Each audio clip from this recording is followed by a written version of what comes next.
The rain's coming down hard, turning the streets into little rivers as cars zoom by, splashing water all over the place. Some people are caught up in accidents, but somehow they walk away without a scratch. Others, though, just trip on the sidewalk and bam, life-threatening situation. People like to call it luck or bad luck, but the truth is, it's never random. It's all about fate, at least that's what she believes. She's standing there, watching everything unfold. A woman bumps into someone, and without missing a beat, she apologizes, saying she's in a rush. Then, just like that, she's gone, rushing off with her coffee in hand. As she watches, something catches her attention. The woman's shirt. There's a number on it, 41. It's not something anyone else would notice, but she can see it clear as day. It's like some weird secret that only she's privy to. A guy walks by, holding a coffee cup, and asks the woman to move. She steps aside, still thinking about the number, and her gaze lingers on the scene. For a moment, she wonders if she brushed against the woman by accident, but quickly shakes it off. No, she didn't touch her. Then it happens. A guy not paying attention bumps her hand. She pulls away fast, her umbrella slipping from her grasp. Falls to the ground with a thud. The guy, clearly annoyed, mutters under his breath about her being in the way. He keeps walking, but she can't focus on him for long. She's too busy staring at his back. There it is, another number, 76. She knows what it means. The number's something only she can see, and it's like a countdown. It starts ticking up, slowly at first, then faster and faster. 79, 80. 81, her stomach drops and her heart races. She knows that the numbers are linked to death somehow. They're not random, they're connected. She starts to panic. Was it because they touched? Did that cause the numbers to rise? The thought makes her shiver and she can barely breathe. What does it all mean? Why is she the only one who can see it? Every second counts and the numbers are climbing, making everything feel way too real. A loud shout snaps her out of her thoughts. She turns just in time to see a truck swerving, tires screeching like crazy as the driver yells at the guy who brushed past her. Truck barely stops in time and the driver's livid, cussing at the guy for being so careless. The guy, now flat on the ground, mutters under his breath, still in a daze. People nearby start whispering, shaking their heads and talking about how dangerous the roads are and how careless he's been. She picks up her umbrella and shields herself from the rain, walking away as quickly as she can. As she moves, she glances down, feeling a little guilty. She quietly whispers an apology to herself, hoping she never sees that guy again. She's just about to get some space when she suddenly jumps off a building, the ground below her rushing up way too fast. As she falls, the numbers tied to her life start climbing, slow at first but picking up speed. 1021, 3568, 7592. And then, just as quickly, they reset to 0.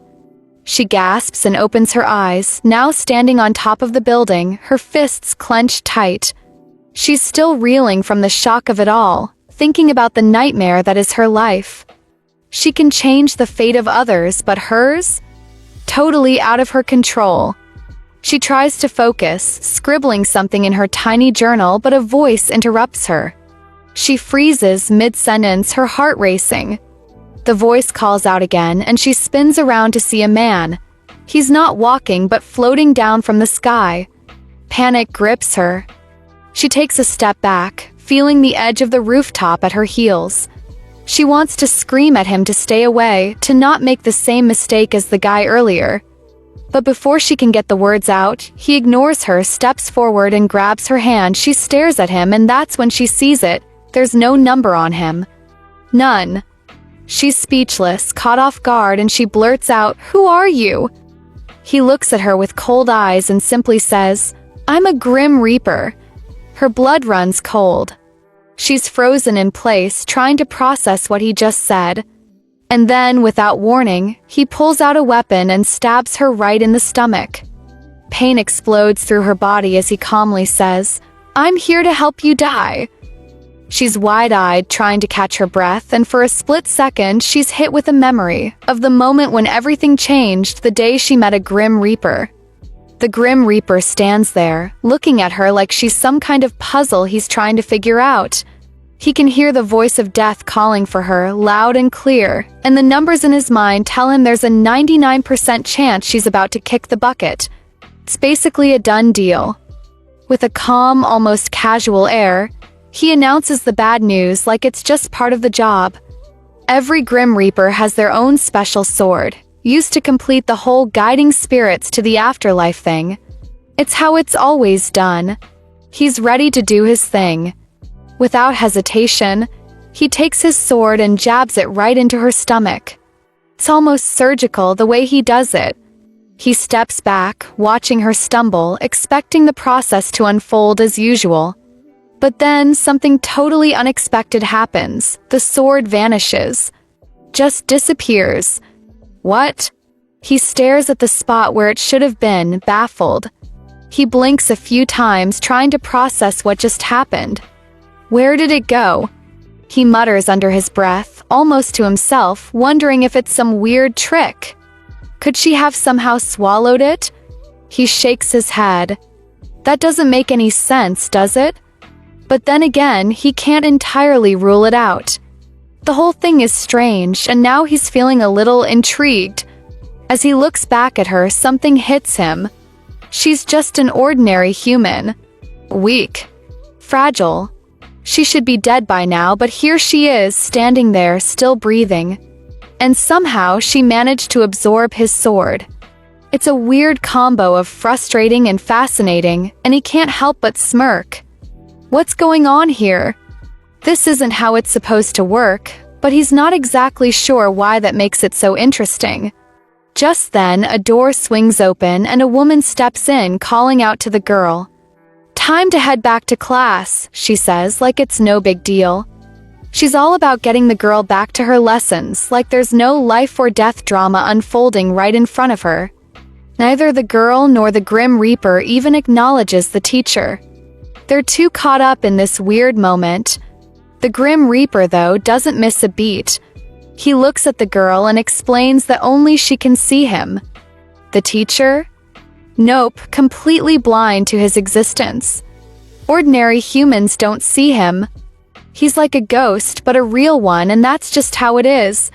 Teacher speaks up again, this time looking directly at the Grim Reaper, clearly not fazed by his strange appearance. Who are you? She asks, eyeing him up and down, noticing his lack of uniform. I've never seen you before. The Grim Reaper's mind races.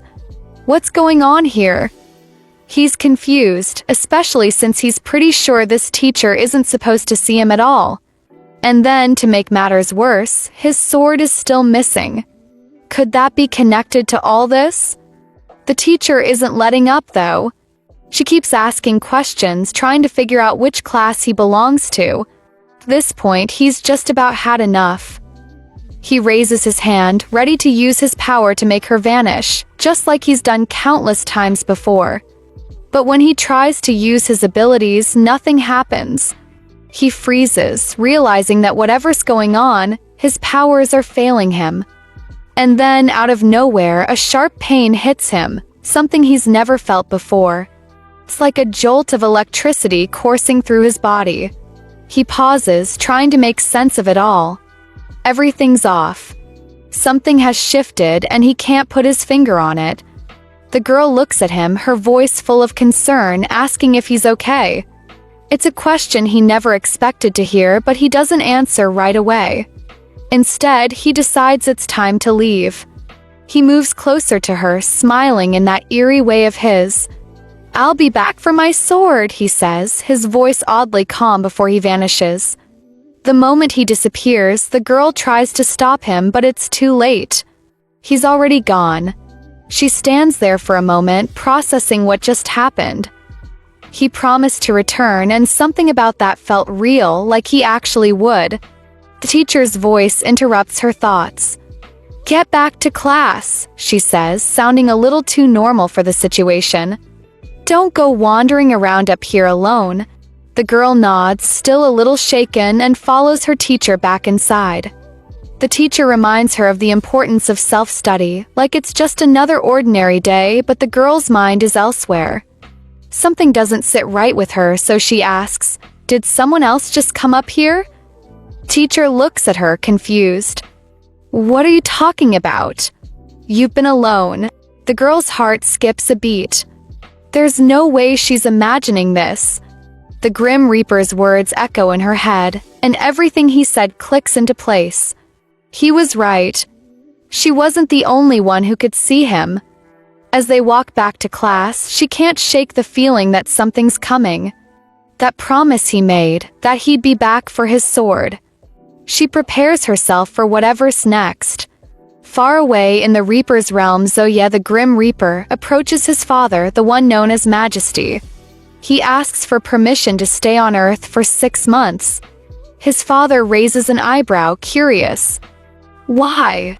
he asks, his voice stern. Zoya shrugs it off, saying it's a small thing that will be resolved soon. His father considers this for a moment, then nods.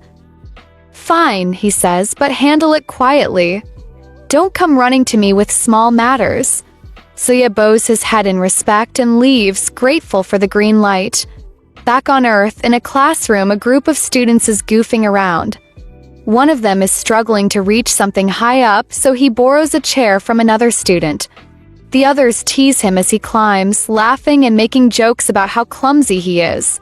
It's the usual high school nonsense. The girl slips into the classroom quietly, unnoticed at first. The moment she steps in, the students scramble to leave, leaving behind a mess on her desk. She sighs, rolling her eyes as she starts cleaning it up. As she wipes down the surface, her gaze falls on one of the students nearby. There's something off about him, a mark she's come to recognize. It's the mark of death, visible on his body. She pauses for a moment, thinking about it, but quickly brushes it aside. It's not the time to dwell on it, so she continues cleaning her desk, her mind still buzzing from earlier. A few moments later, the door swings open and a teacher walks in, announcing the arrival of a new transfer student. She writes his name on the board, so yeah.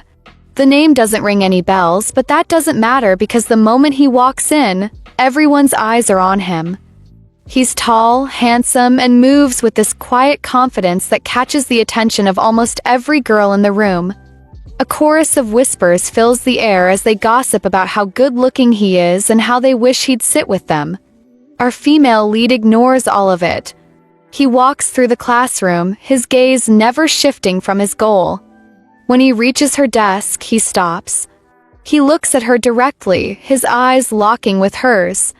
She freezes, her heart skipping a beat. This is the moment she's been dreading, the Grim Reaper standing right in front of her. Her mind races, trying to make sense of what's happening. He smiles, a slow, knowing grin. "Is this seat taken?" he asks, gesturing to the chair next to hers. She just stares at him, unable to find her voice. He's here. He's really here. In class, the female lead can't help but notice something strange. She's looking around, minding her own business, when she mutters almost to herself that they were clearly other seeds. As she says this, a girl nearby, who's been watching everything unfold, chimes in.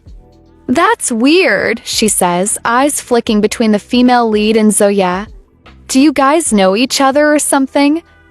That exact moment, Zoya, the Grim Reaper, and the female lead all turn to look at the girl who spoke. There's this weird pause, like the air in the room just shifted. Then Zoya, as cool as ever, turns his attention back to the guy sitting beside the female lead. He looks at him with that calm, unsettling aura of his and asks, "Mind if I take the seat?" The guy doesn't hesitate. He just shrugs and moves to another desk, saying he's been meaning to switch seats for a while. With a smooth motion, Zoya sits down next to the female lead like he owns the place. Teacher, who's been quietly observing this little exchange, finally speaks up. "I hope you all get along with Zoya," she says. "Now, open your books and let's get started with the lesson." Class settles down, but the female lead can't stop staring at Zoya. He's sitting right there next to her and she's struggling to wrap her head around why this is happening. Why is he suddenly in her class? What's going on? Zoya, noticing her gaze, turns to her and in a voice that's as smooth as velvet asks, "Were you waiting for me?" Question catches her off guard. She hadn't been, but now that he's here, it feels like everything's changed. Before, he was this distant, almost ghostly figure, but now he's here, sitting next to her, acting like they're old friends. His presence is unnerving, and she's not sure what to make of it. Should she start calling him Zoya?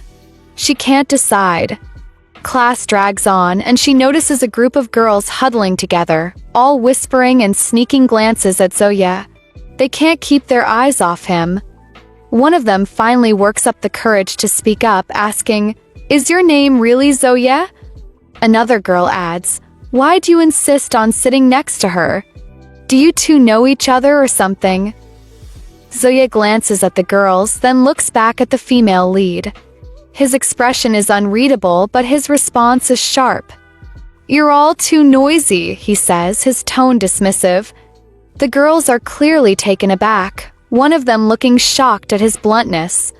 Without another word, Zoya stands up, his chair scraping against the floor.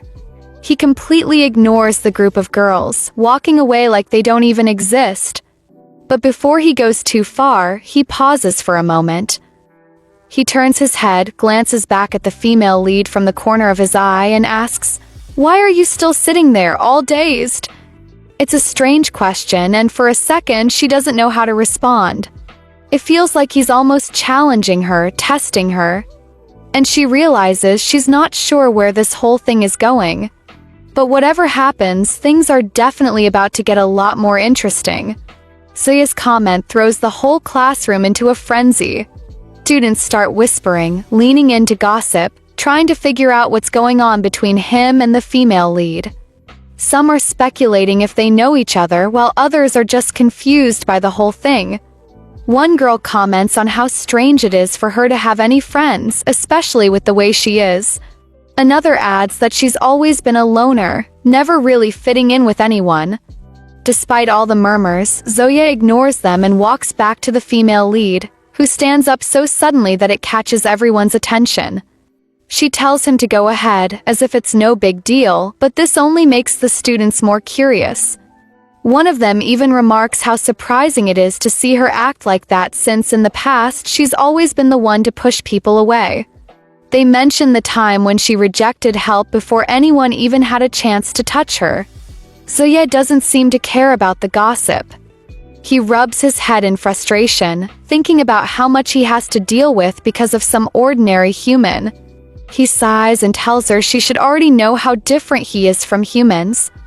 Then, without warning, he grabs her hand, looking as uninterested as ever, and says he's done with this boring place. He starts pulling her out of the classroom, and she follows, still trying to convince herself that he's a grim reaper, someone she doesn't need to worry about touching her.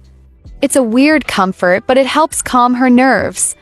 They walk down the hallway, and the female lead can't help but ask where he's taking her. Before he can respond, someone walks by and her attention shifts. She notices something strange. The number on the person's body changes to 0 and her mind starts racing. She turns to look at them, deep in thought, but before she can process it, Zoya cuts in, asking her where she lives. He suggests they go to her place. She's still trying to wrap her head around what just happened, but the conversation takes a strange turn. Inside the school, 2 students are chatting. One of them asks what his friend is staring at. The other takes a second before replying, "Nothing." But his eyes are locked on a teacher who's scolding a student for their appearance. The teacher is going off, telling the student to put their hair down and take out their earrings like they're some contestant in a beauty pageant.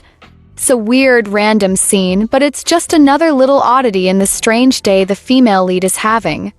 She's barely paying attention, still caught up in the bizarre turn her life has taken since meeting Zoya. They walk in silence for a while until she decides to break it with a blunt question. "Why are you here? Why are you following me home? You planning to kill me or what? If that's the plan, why don't you just get it over with?" The moment the words leave her mouth, his grip on her neck tightens, and she feels the pressure building as he steps closer. His hands, now pulsing with veins, tell her this is more than a casual encounter. He doesn't even flinch as he reminds her about the moment she was stabbed, telling her the connection between them is now unbreakable. She's gasping for air, but he seems unfazed, watching her with an almost bored expression. He gives her a warning that being around him is a danger she's clearly underestimated. She struggles to breathe, but just as quickly as he grabbed her, he lets go, leaving her coughing and trying to steady herself. With a smirk, he casually notes how interesting she is and then, as if it's nothing, mentions being missing a toy. He leans in closer, eyes gleaming with something unreadable. His next words chill her to the bone. If she wants to end it all she has to do is behave and obey. His voice is barely above a whisper, but it feels like a sharp command. Before she can process anything more, the sound of excited voices interrupts them. A group of girls from school spots him, instantly recognizing him as the new transfer student. Without missing a beat, Zoya grabs her hand, pulling her away. "We're leaving," he says, not waiting for her to catch up. The students' voices fade as they walk off, leaving them behind. Elsewhere, a boy stands outside a house, stroking a cat that's lounging by the gate. He talks to the cat, mentioning that the girl hasn't come to feed it today. After a moment, he wonders aloud if he'll see her tomorrow. His words are quiet, like a soft mystery unfolding in the background. Back at her house, Zoya glances around, clearly unimpressed. "This is it?" he asks, his tone blunt. "Really?" She stands there, speechless, at a loss for words as he looks over everything with a mix of disdain and curiosity. As Zoya moves around the room, he bumps into a flower vase, sending it crashing to the floor. It shatters into pieces, the sound echoing through the space. He pauses for a moment, looking around with a dissatisfied expression. In his head, he's comparing the place to something much worse, like even his bathroom at home is bigger than this dump. She sighs, kneeling down to pick up the broken glass, muttering under her breath about how he's the one who wanted to come in the first place. But then she stops mid-sentence, her eyes locking on her hand.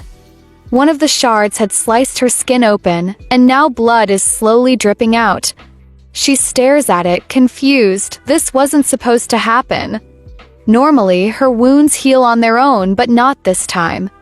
It's like her body's forgotten how to do its usual thing. Zoya notices the blood, and before she can even process it, he grabs her hand, inspecting the cut. For some reason, his touch doesn't feel as cold as before, maybe because her mind is racing, trying to figure out what's going on. She can't shake the thought, could it be true? Is she really not healing? Was everything he said earlier about her being different really starting to make sense? He looks at her, a smirk forming on his face. She knows that smirk too well by now, it's never a good sign. He's clearly enjoying this, almost as if he's been waiting for something like this to happen. "Looks like the game's officially started," he says, like it's some kind of twisted joke. She's left staring at him, trying to make sense of everything, feeling like she's just stepped into something way bigger than she ever expected. She stands under the shelter of a building, watching the rain fall in sheets around her as other students walk by, umbrellas in hand. Her gaze drops to the cuts on her hand, reminders of what happened earlier. Zoya's words echo in her mind. "Play the game slowly, but don't ever think you can back out halfway." With a long sigh, she slips her hand into her pocket and pulls out a small note. It's simple, just a hi written on it, and it's for the girl who feeds the same cat she does. She stares at the note, her thoughts elsewhere, lost in the weight of everything that's been happening. Behind her, she hears someone chatting with a friend, asking about their plans for the day, wondering why they weren't playing basketball anymore. But it's all background noise to her. She suddenly realizes she doesn't need to worry about the cat anymore. Then, out of nowhere, someone shouts, "Watch out!" A basketball comes soaring toward her, and she instinctively braces herself for impact. But before the ball can hit her, A guy with brown hair steps in front of her, holding up an umbrella like a shield. The ball bounces off it and falls harmlessly to the ground. She blinks at him, surprised, then looks down at the number 0 on his body, something she's been noticing more and more these days. It makes her think again about how odd things have been. He lets out a sigh of relief, clearly a little shaken, and asks if she's okay. She doesn't answer him, just turns her face away. He seems a bit thrown off by her reaction, trying to explain himself. But she doesn't stick around to hear it, walking past him without another word.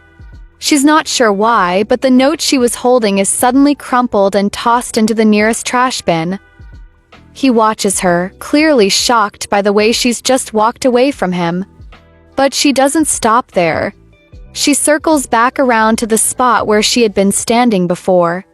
As she gets closer, he asks if she doesn't have an umbrella, pointing out that it's not likely the rain's going to let up anytime soon. He holds out his umbrella to her, insisting that she take it. "I don't need it," she says, but he's not having it. He still needs to stick around for a while, so he presses the umbrella into her hand, refusing to take no for an answer. She stares at him for a second, eyes wide as her hand closes around the umbrella. She looks down at him, then back at the umbrella, and sees the number 0 again, still sitting there like it hasn't changed at all.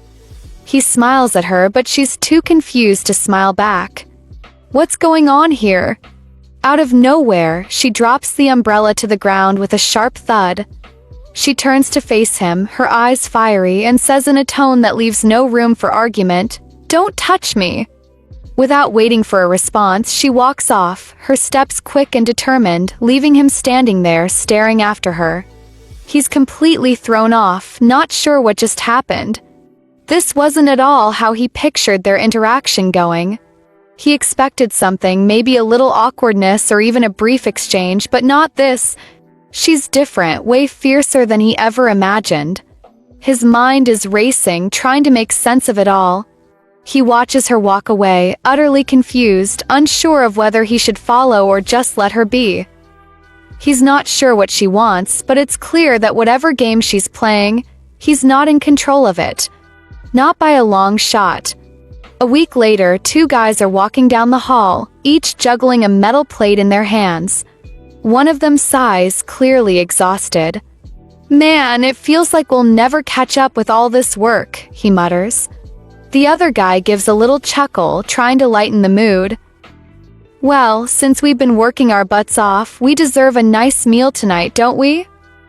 The first guy grins, agreeing, but then, just as they're walking, one of the plates slips out of his hands. The clang of metal fills the air as it crashes right onto the girl walking below them. "Watch out," he yells, but it's way too late. The plates come down with a sickening thud, landing straight on her head. The guy looks down the stairs, panic flashing across his face. "Are you okay?" he calls out, his voice full of concern. "It was an accident. I had too many plates. Let me take you to the infirmary." But she waves him off, her voice flat, saying it's nothing.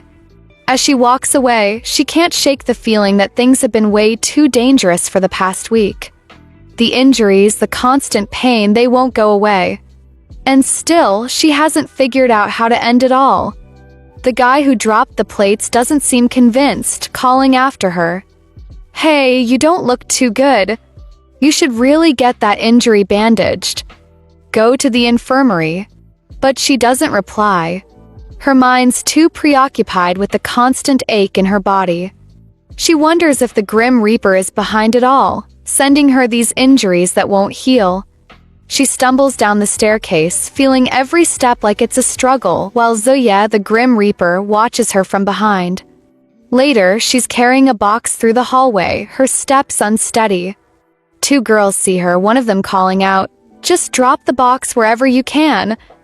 The other one says, "If you're tired, you can rest inside for a while. You know, since you like being alone." They open the door for her and lock it behind her once she's inside. She stands there for a second, holding the box, and then drops it. She can't help but feel how weird and isolated everything is. As the girls stand outside, chatting away, one of them casually remarks, It's just bad luck to be around her. It's not like she hasn't heard worse. But this feels like one more thing she can't escape from.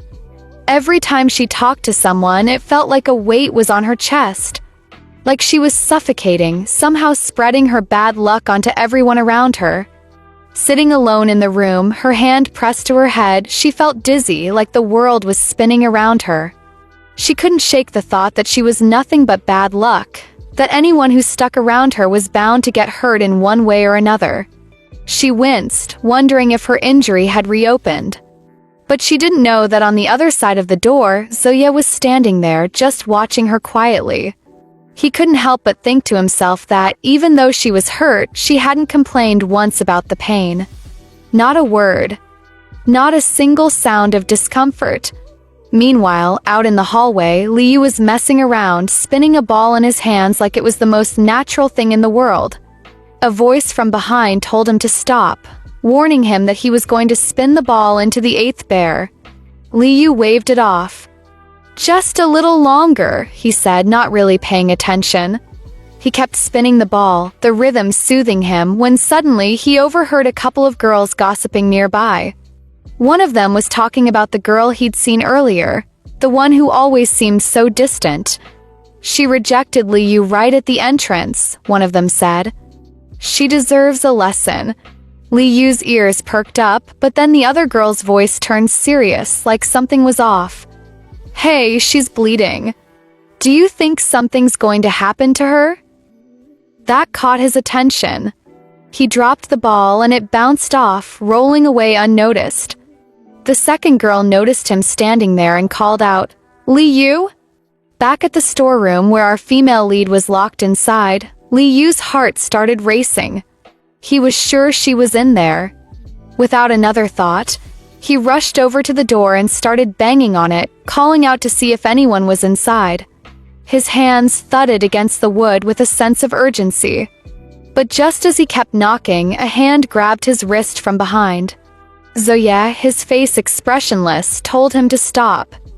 "It's too noisy," he said coldly, his grip firm, making sure Liu couldn't continue. Zoya stood there, explaining that there was no one inside the room. Liu, a little confused, apologized, not realizing anyone was actually there. But just as he was about to walk away, he heard something coming from inside, the unmistakable sound of something banging against the door. Zoya quickly brushed it off, saying it was just a mouse. Liu wasn't convinced. "That's a person in there," he said, his voice serious. Zoya didn't skip a beat. He asked Liu if he was planning to save her. But Liu didn't answer, not even a second. Instead, with a firm kick, he slammed his foot into the door. The wood creaked and then it gave way. Zoya stood there, absolutely stunned. He couldn't believe what Liu had just done.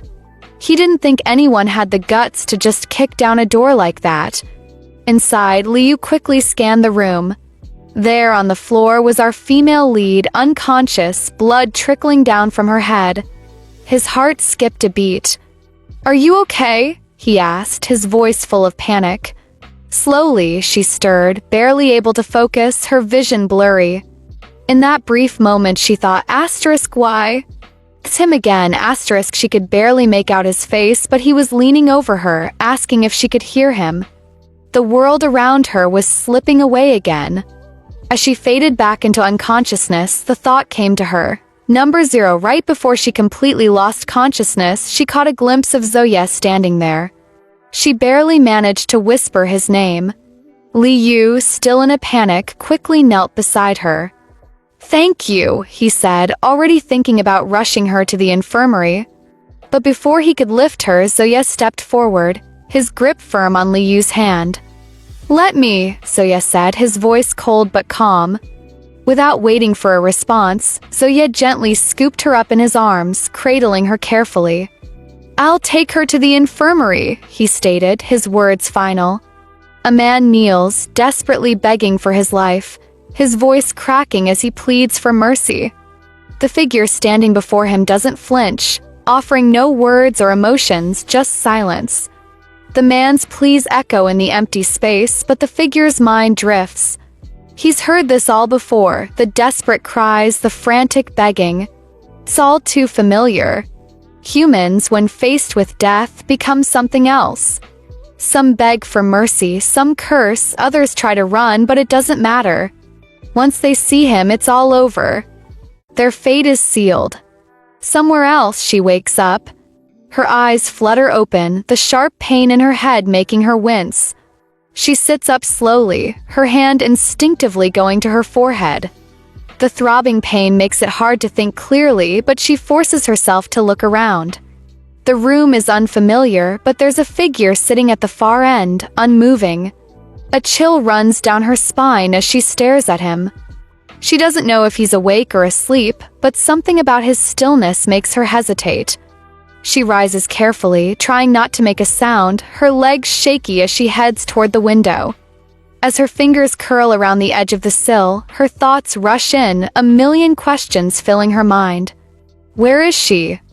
Why is he here? What's going on? Her memory shifts, pulling her back to earlier moments. She remembers calling out his name, that strange feeling creeping in. The realization that the person who had carried her was probably the Grim Reaper. Didn't make sense, but then again, what about any of this did? She remembers protesting when he tried to take her to the infirmary, insisting she didn't need to go, and his response so blunt and cold, telling her he wasn't planning on taking her there. Now, sitting here in a strange room, the pain in her head still pounding, she presses her hand against her temple, trying to sort through the fog in her mind. Is this real? Is any of this real, or is she just dreaming? Her body sways like a leaf in the wind, unsteady, and he's quick to react, realizing she's burning up with fever. Without hesitation, he catches her, steadying her as she seems to struggle to make sense of everything around her. He tries to keep her grounded, explaining where they are, but her mind is all over the place. She can't help but think, am I dead? Is this some weird afterlife or something? He tells her to stop lying where she is, but as she lifts her head to look at him, he notices the flush on her face. It's like she's caught in a fever dream, barely keeping it together. His mind shifts to the sword still lodged in her body. He can't retrieve it. Without that sword, there's no way to end her life. His thoughts race, and he calls out to her again, urging her to lie down properly. But she's somewhere else entirely. She wonders if this thing she's lying on already counts as the bed. He watches her, his eyes narrowing as he thinks about how strange she's acting. This isn't the same person he's used to seeing. The fever must be messing with her head, making her act all out of sorts. She stays quiet, lost in her thoughts, until something finally clicks in her brain. The sudden realization slaps her awake, and the idea of him being the Grim Reaper hits her like a ton of bricks. She moves away from him so fast it's almost comical, pushing herself up from where she had been leaning against him. His voice cuts through the moment, asking if she's awake, but she's already backing up, eyes wide and confused. Her mind races, replaying all those moments when they were so close, and now it feels like too much. His presence, his closeness, it makes her head spin and she can't seem to stop thinking about it. He just stands there, watching her with that weirdly intense focus. He notices the deep red of her flushed cheeks, how shaky and unsteady her steps are. Something about watching her struggle like this doesn't sit right with him. There's a vulnerability to her that's impossible to ignore. Then, just like that, her body gives out again and she faints. He can't help but think, humans are so fragile. She steps back, one hand pressed to her forehead, and for a moment, everything goes fuzzy. Pain in her head is like a constant drumbeat, making her eyelids feel like they weigh a ton. The world blurs around her, but she keeps moving, step by step, until her leg hits the bed frame. She stumbles, her balance completely gone, and just like that, she's on the floor, darkness closing in as she falls unconscious again. He watches it all from where he stands, arms folded, completely unfazed. She barely says anything, and now she's out cold again. He can't help but think, how did someone this weak manage to swallow my sword? The thought annoys him, and for a second he turns to leave, but something stops him. He looks back at her, still lying there, and something about the whole scene gets under his skin. With a sigh, he goes back, lifts her effortlessly, and places her on the bed. He tucks her in gently, as though it's the most normal thing in the world to do. She doesn't even stir. As she lies there, her mind drifts into a dream, and in that dream, he's there too. His presence is overwhelming, like a weight on her chest, pulling her deeper. She knows she should fight it, but some things are just like a drug. You get pulled in, and once you're hooked, there's no getting out. The dream starts to feel too real, and she hears his voice. It's like he's right next to her, telling her that this is her fate, a fate she can't escape. Over and over, the word fate loops in her mind, and before she knows it, she's jerking awake, gasping for breath. She sits up in bed, heart racing, her mind replaying the dream over and over. It's like those words are still echoing in her head, and she can't shake them. She mutters to herself, her voice barely a whisper, fate-bound, no escape. She looks around the room and realizes she's alone.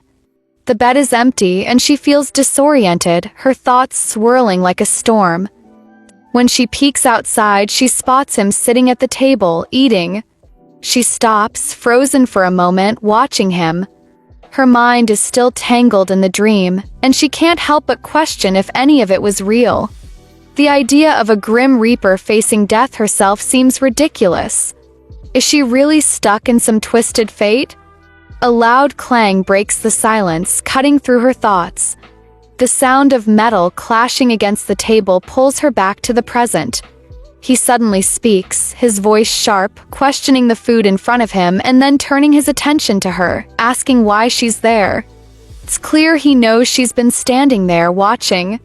She hesitates, unsure of what to do next, before stepping fully into the room. Her gaze falls on the plate of food on the table as she moves toward it, her mind still reeling. He's sitting across from her now, his fork in hand, clearly not enjoying his meal.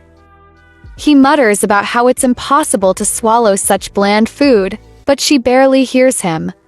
Her thoughts are elsewhere, wondering if there's any chance he might be able to free her from whatever fate she's trapped in. She can't help but wonder if he holds the key to ending all this. Finally, she speaks. It's the first time she's said the words aloud, though she's been thinking them for days. She calls him by the name that's been hovering at the edge of her mind, the one she was too scared to voice until now. But as soon as the words leave her mouth, she turns to leave, the need to escape the intensity of the moment overtaking her. Before she can even take a full step, though, he's there. 1 second, he's across the room, and the next, he's right in front of her, so close that she freezes. His speed is almost unreal. He moves her toward the table, his grip gentle but firm. Their faces are dangerously close, and she can feel her heart racing. The heat from his presence makes her wonder if what she just witnessed was some kind of magic. Her face flushes, and she turns away, not able to meet his gaze. She takes a slow step back, trying to put some distance between them.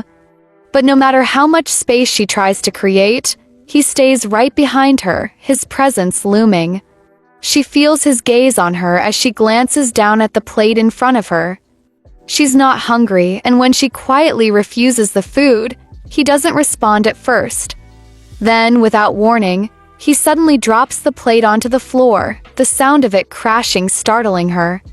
Before she can process it, he grabs the fork and throws it.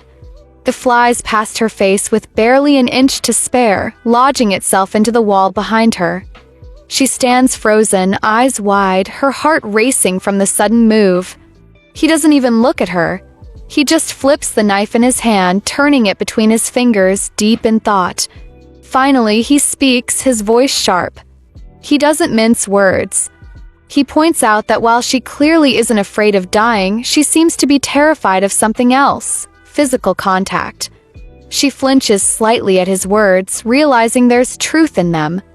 Before she can respond, his tone hardens again. He tells her with a commanding edge to turn around. No room for argument. It's not a request, it's an order. Enjoying this recap so far? Comment part 2 below. Also, don't forget to like, share, and subscribe. Until next time, ciao.